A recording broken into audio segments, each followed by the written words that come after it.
Welcome to This Explainer. Today, we are going to unpack the completely fascinating and honestly kind of hidden relationship between your stuff and your money. You know, if you've ever felt like you're earning a pretty good living, but somehow you're still just living paycheck to paycheck. Or hey, maybe you just want to totally optimize your financial life, you are absolutely in the right place. We're looking at a set of minimalist money rules that can fundamentally change your trajectory, totally regardless of your current income.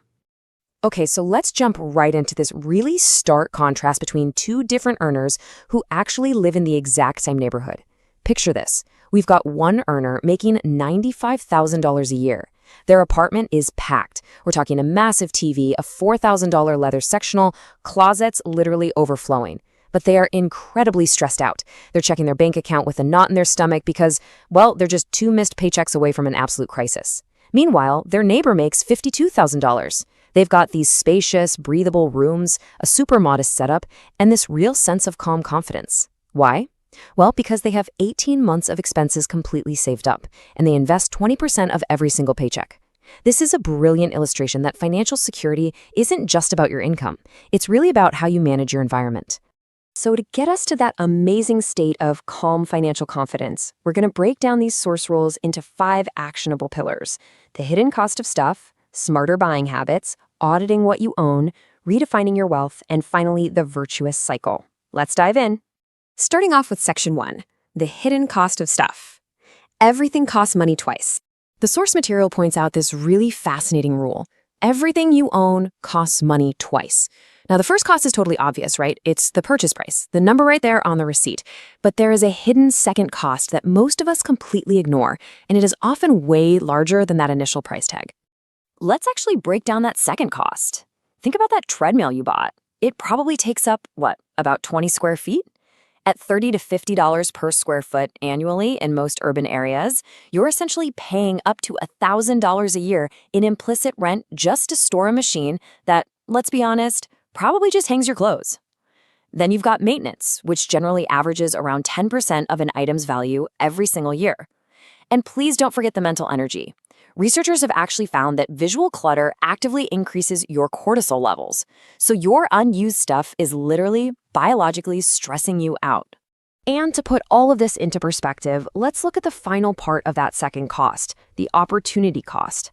Think about a $15,000 home gym setup. It doesn't just cost 15 grand. If you would put that exact same amount into index funds, it could grow to $50,000 or more over 15 years. Every dollar you lock up in physical possessions is future financial freedom lost. You didn't just buy a home gym. You bought a home gym instead of your financial independence. Moving on to Section 2, smarter buying habits, stopping bad things from entering your life. This brings us to Rule 1, and it's a real game changer. Calculate the cost per use. Doing this simple math absolutely destroys impulse buys. Let's say you buy a $200 jacket, but you only wear it twice. It effectively costs you $100 per wear. But a $400 jacket that you love and wear 200 times, that's just $2 a wear. The math proves that sometimes the expensive item is actually the cheaper, smarter choice overall. Whereas that $300 kitchen gadget you use maybe twice a year, total wealth destroyer. Rule 4 is all about engineering your environment.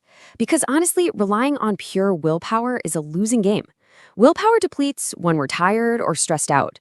So, you want to create high friction for spending and extreme ease for saving. Go ahead and delete those shopping apps. Remove your saved credit card numbers from your browser. The source research suggests that by applying just a simple 24-hour waiting rule for non-essential purchases, you can eliminate roughly 70% of your impulse buys. 70%! Meanwhile, make your saving automatic so that money goes straight into investments before you even have a chance to look at it. Now, before you dive headfirst into a brand new hobby, you've got to follow Rule 6. Rent or borrow before you commit to ownership. If you suddenly get the urge to start camping or, take up woodworking, just rent the gear first. This is the perfect way to test if your enthusiasm is actually genuine or if it's just a passing phase.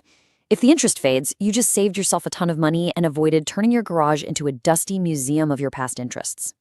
The sources also highlight Rule 7, which warns about the lifestyle multiplier effect. You see, a purchase is rarely just a single purchase. It's a whole ecosystem.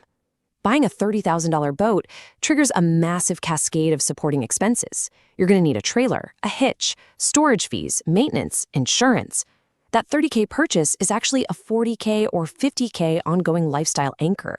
Always calculate the full ecosystem cost before you swipe that card. All right, Section 3, auditing what you own, dealing with what you already have. The text suggests applying Rule 2 to literally everything you own right now, the replacement test. Just walk through your home and look at your stuff. If a specific item magically disappeared today, would you honestly spend your hard-earned money to go out and buy it again? Would you really repurchase that bread maker you haven't touched in years, or those clothes sitting in the back of your closet? If the answer is no, that item actively has negative value in your life right now. Sell it, donate it, or toss it. Next up is Rule 5, physically count your items. I know, it sounds a bit obsessive, but actually counting forces awareness. People almost always guess way too low. You might think, oh, I have maybe 15 shirts. But once you pull them all out and realize you own exactly 47 shirts, going out and buying a 48th suddenly feels kind of absurd, right? You aren't just buying a shirt at that point, you're expanding a massive collection. Setting maximum thresholds for different categories is the best way to prevent that insidious lifestyle creep. And when it comes to actually getting rid of things, Rule 10 shows that consistent, cyclical decluttering is the real secret. Massive, overwhelming annual purges might feel super productive for a week, but they usually just lead to gradual reaccumulation. Instead, try removing just 3 items a week. It's highly manageable, it's totally sustainable, and it keeps you constantly aware of your consumption habits, so you can catch any bad trends really early on. Section 4, redefining your wealth, the philosophical shift. Rule 3 is a big one. Never upgrade out of boredom. Swapping out perfectly functional phones, TVs, or cars just because there's a newer version, or just because you're tired of looking at your old one, is literally wealth destruction disguised as progress. The source data points out that if you apply this upgrade culture across a lifetime, it can easily waste over $200,000. Think about that. An item is functional until it genuinely fails. Being bored with it is not the same as it failing. Rule 8 says you must define what enough looks like before you start making more money. You need to decide what level of home or car genuinely satisfies you right now, because if you don't define that finish line, your lifestyle will just endlessly expand to consume every single raise and bonus you ever get. That is exactly why people earning $300,000 a year can feel just as broke and stressed out as someone earning $80,000. This perfectly sets up Rule 9, which completely redefines wealth as optionality. Wealth isn't the visible markers of success like flashy luxury cars. Wealth is the power to choose. Can you leave a toxic job tomorrow if you had to? Could you take 6 months off for a family emergency? Having liquid resources gives you this incredible optionality. Excess physical possessions, they do the exact opposite. They chain you to your current income requirement. Okay, finally, Section 5, the virtuous cycle. The psychology of money and stuff. So, here is the virtuous cycle. When you consciously spend less, you inherently save more. Those savings create real, deep financial security. And here's the absolute magic of it all. The emotional void that so often drives impulse spending, it naturally dissolves when you feel genuinely secure. You no longer need to go buy things just to feel successful, because your robust bank account is already giving you that status and total peace of mind. But if we look at the exact opposite, it's a destructive nightmare. If you spend everything, you create instant insecurity. That insecurity feels terrible, right? So what do? We spend money to get a quick hit of temporary emotional relief. But then that new purchase just deepens the financial insecurity, which fuels even more panic spending. It's a vicious cycle that will just keep spinning out of control until the breaking point finally forces it to stop.